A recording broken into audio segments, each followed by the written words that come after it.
चुनाव का ऐलान होते ही देश भर में सियासी सरगर्मियां बढ़ने लगी हैं। 2014 और 2019 में बीजेपी की सफलता की इबारत लिखने वाले प्रधानमंत्री मोदी लगातार तीसरी जीत के लिए कड़ी मशक्कत में जुटे हुए हैं। आपको बता दें कि बीजेपी को सत्ता की हैट्रिक लगाने से रोकने के लिए इंडिया गठबंधन हर हाल में दांव पेच में लगा हुआ है। 2024 आगामी लोकसभा चुनाव से पहले बसपा पार्टी को एक बड़ा झटका लगा है। आपको बता दें कि बसपा की सांसद संगीता आजाद ने पार्टी से अपना इस्तीफा देकर बीजेपी का दामन थाम लिया है। सांसद संगीता आजाद के साथ ही उनके पति पूर्व विधायक आजाद अरिमर्दन भी बीजेपी में शामिल हो गए हैं। तो वहीं सुप्रीम कोर्ट की वकील सीमा समृद्धि कुशवाहा ने भी भाजपा पार्टी ज्वाइन कर ली है। चुनावी बॉन्ड मामले में निर्वाचन आयोग की वेबसाइट से एक बड़ा खुलासा हुआ है। अप्रैल 2018 से 2023 के बीच 8 बार बीजेपी को एक ही दिन में 1-1 अरब रुपए से भी ज्यादा चंदा चुनावी बॉन्ड के जरिए मिला है। निर्वाचन आयोग को कोर्ट से 2019 में कई राजनीतिक दलों के पास से चुनावी बॉन्ड से मिले चंदे का वो डाटा मिला है जो सुप्रीम कोर्ट को आयोग ने बिना लिफाफा खोले जज का तस्दीक दिया था। बिहार में लोकसभा चुनाव के लिए एनडीए में सीटों का बंटवारा फाइनल हो गया है। चिराग पासवान की लोक जनशक्ति पार्टी रामविलास 5 सीटों पर चुनाव लड़ेगी। आपको बता दें कि भाजपा के बिहार प्रभारी विनोद तावड़े ने एनडीए नेताओं के साथ पीसी कर एनडीए गठबंधन की सभी सीटों का ऐलान किया है। जहां उन्होंने कहा कि फॉर्मूले पर चर्चा हुई तो एनडीए गठबंधन में शामिल सभी दलों ने इसे स्वीकार कर लिया है।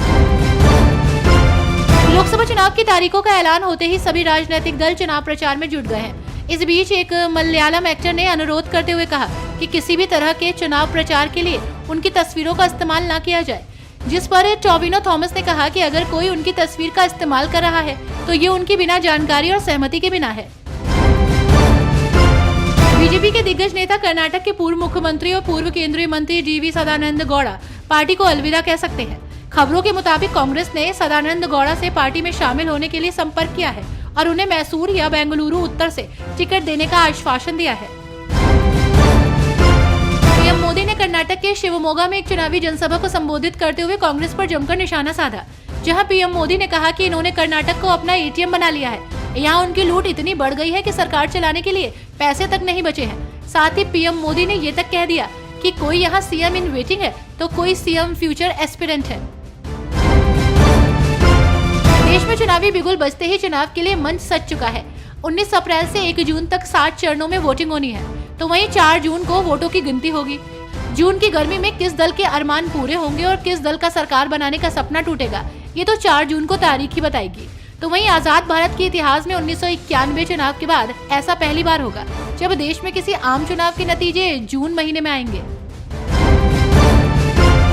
महाराष्ट्र के मुंबई में कांग्रेस की मेगा रैली में इंडिया ब्लॉक के नेताओं ने बीजेपी पर जमकर हमला बोला।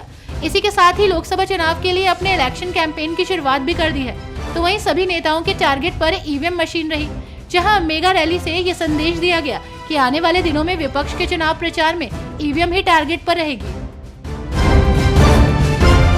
लोकसभा चुनाव 2024 में कांग्रेस और द्रविड़ मुन्नेत्र कड़गम के बीच तमिलनाडु और पौंडीचेरी की कुल 40 सीटों पर सीट का बंटवारा हो गया है।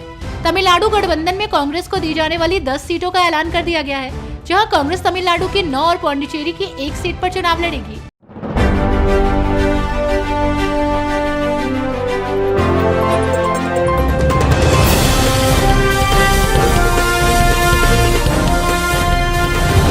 आमची मुंबई